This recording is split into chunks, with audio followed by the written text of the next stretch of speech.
n'y avait rien. Vous avez donc suivi une femme qui va dire que dans le Grand Nord, il n'y avait rien avant Paul Biya.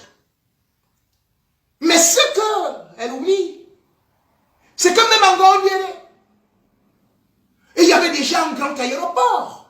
C'est d'ailleurs dans cet aéroport-là que c'était écrasé un Français du nom de Journiac qui sortait avec la même femme que Valéry Giscard d'Estaing.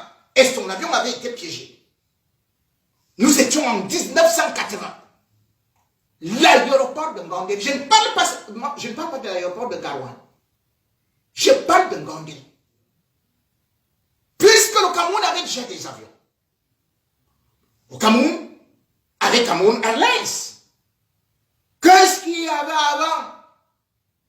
Ah oui, il y avait 11 avions, dont le Boeing 747.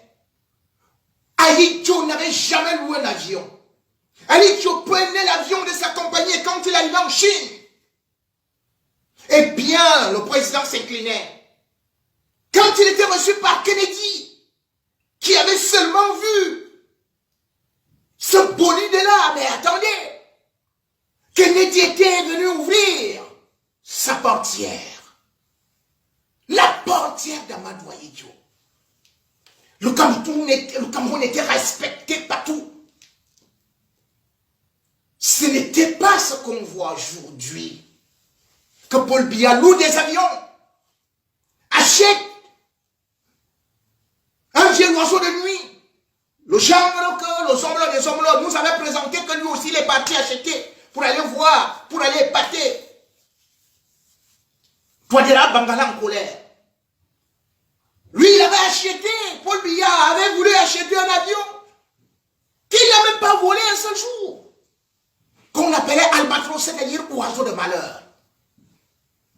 C'est comme ça que Cameroun Airlines, qui fut la première compagnie nationale en Afrique, lui, il a dit, tu avais décidé de sortir de Air Afrique.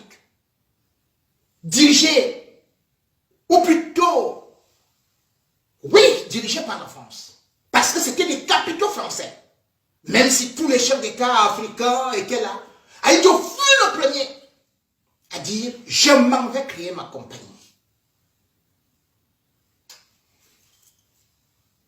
Aujourd'hui, Cameroun est où? Et il y avait quoi avant? Il y avait justement dans l'ordre des déplacements, nous qui allions à l'école, on montait dans les bus de la Sotuc. Il y avait la Socar. Billes avant, tous les pneus crevés, plus de carburant, plus de moteur. Et il y avait quoi avant? Lui, avant Biya, Ahidjo avait prévu justement déjà que les Camerounais pouvaient se déplacer en moto, mais il n'avait pas envisagé que la jeunesse sera sur les motos. On fabriquait des motos au Cameroun pour le vendre au Nigeria. Des vélos.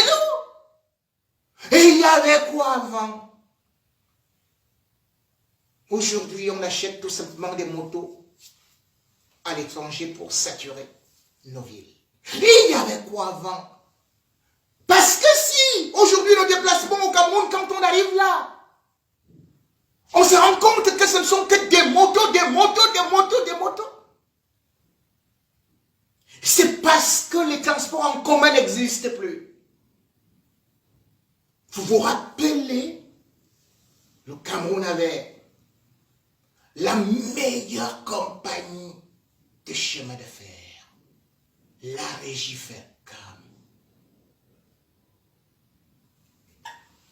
En 1970, Amadou Ahidjo lança justement une ligne, la construction d'une ligne de fer la Bongandiri. Nous sommes en 1970.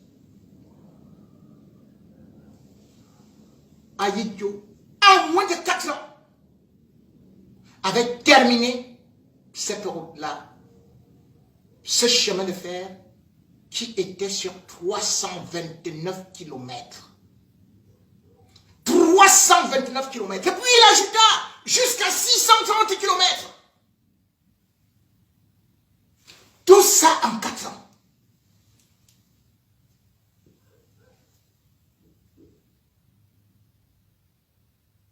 En 1971, le président français vint au Cameroun sur invitation d'Amadou Ahidjo. Parce que la France, les ingénieurs lui avaient dit, il y a quelque chose de terrible qui se passe dans un pays africain. Va voir. Parce qu'Alcam faisait partie de ce conglomérat qui avait construit. Et au-delà de ça, Ahidjo avait aussi acheté quelques locomotives en France. Georges Pompidou arriva au Cameroun. Intercity fut inauguré par Amadou Ahidjo et Georges Pompidou en 1971 pour relier le Cameroun et pour relier les deux capitales politiques et économiques du Cameroun, Yaoundé et Douala. Nous sommes en 1971. Et il y avait déjà un écran de télévision derrière la classe qu'on pouvait appeler affaire au présidentiel. Biya était assis derrière, Ahidjo devant. Ou plutôt, Biya était assis à côté. Tout était merveilleux.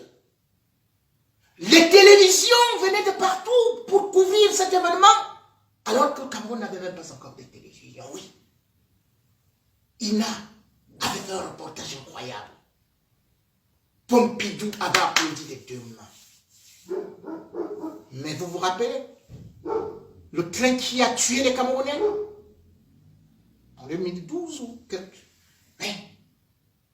C'était quoi? Le même Intercity laissé par Amadou Ahidjo,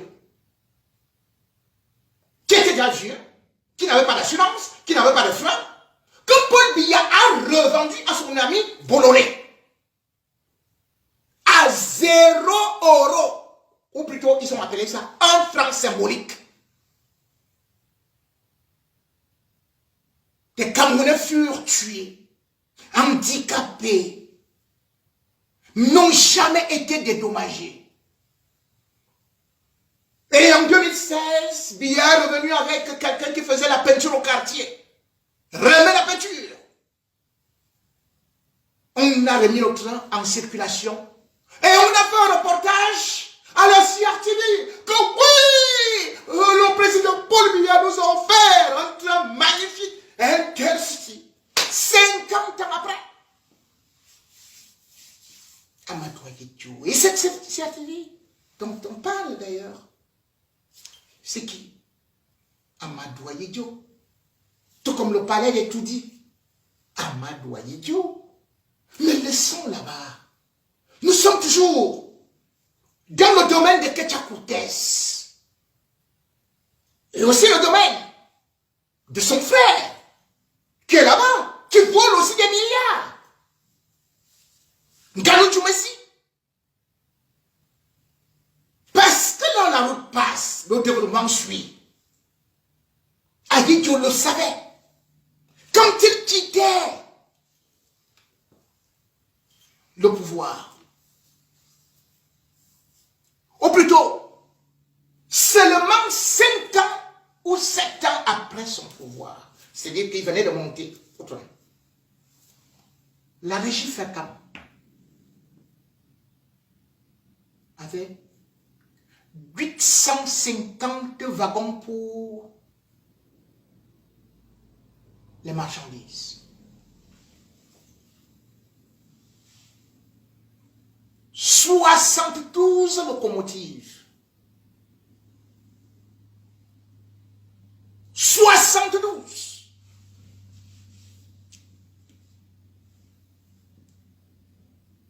« 95 wagons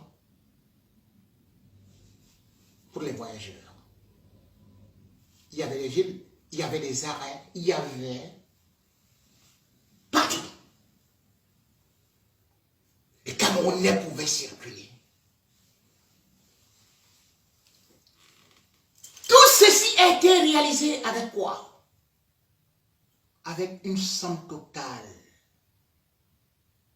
de 55 millions de dollars. L'équivalent de 33 milliards 221 millions. Ah, vous allez dire que c'était pas cher. Mais parce qu'avec Ahidjo, les fonctionnaires n'étaient pas milliardaires. Ils n'étaient pas là pour voler, pour mettre le pays à terre. À l'époque d'Ahidjo, c'était beaucoup d'argent, mais Ahidjo avait réussi à négocier pour la construction des sérails.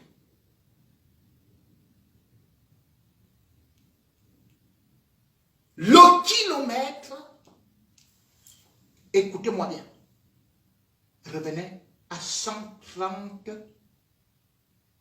000 dollars. Oui, ce n'est pas million, hein. 130 000 dollars, 1 kilomètre de rail. Omar Bongo avait voulu faire autre chose, la même chose au Gabon. Il s'est retrouvé à payer 325 000 dollars le kilomètre de rail. Parce que Ahidjo avait l'amour de ce pays et non l'enrichissement.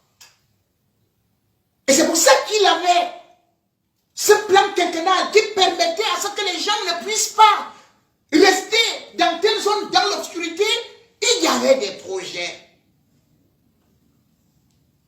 Aujourd'hui, après avoir engueulé tout ce monde-là, Madame Ketchakoute se lève. Elle va dire aux musulmans, allez prier pour moi, mettez-vous à genoux.